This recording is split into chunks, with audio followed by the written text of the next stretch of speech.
मित्रांनो, आपण एक सोलापूर जिल्ह्यामध्ये पूर्ण महाराष्ट्रामध्ये एक धुमाकूळ घातलाय. या पट्ट्यानं तुम्हाला सांगतो, मी सगळ्या सोशल मीडियावर पाहतोय की संपूर्ण महाराष्ट्रामध्ये धुमाकूळ घातलाय की गड्यानं 8 वर्ष सलग स्टेट बोर्डाचं महाराष्ट्र स्टेट बोर्डाची परीक्षा दिली. 8 वर्ष.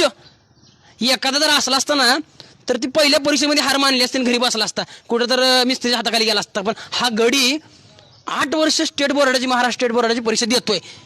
ह्या विद्यार्थ्यामध्ये काहीतरी विशेष आहे आणि समोरच्या महाराष्ट्रामध्ये विद्यार्थी ती त्यांनी बी काहीतरी घेण्यासारखं आहे की न हार मानता काहीतरी करून दाखवण्याची जिद्द ठेवली पाहिजे. न हार मानता आपण 1000 वेळा अपयश येऊ द्या, एक वेळ तर विजय नक्की मिळेल ना, ह्या उद्दिष्टाने आपण प्रयत्न करत राहिला पाहिजे. आपण एक त्यांना विचारूया. आपण भाऊ नमस्कार. तुला छोटासा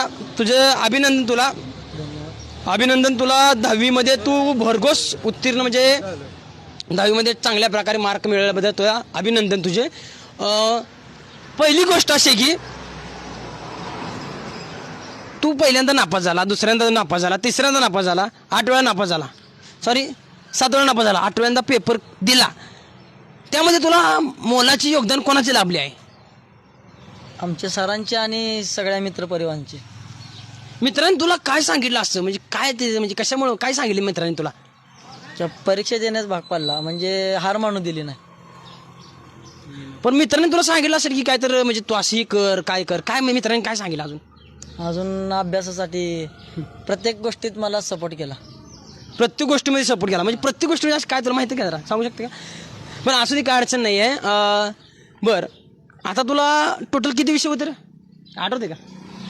6 झालं. 1 मिनिट बघते. 6 विषय. कोणता विषय अवघड जातं वाटतं तुला, असं काय वाटतंय? मला इंग्रजी. बर.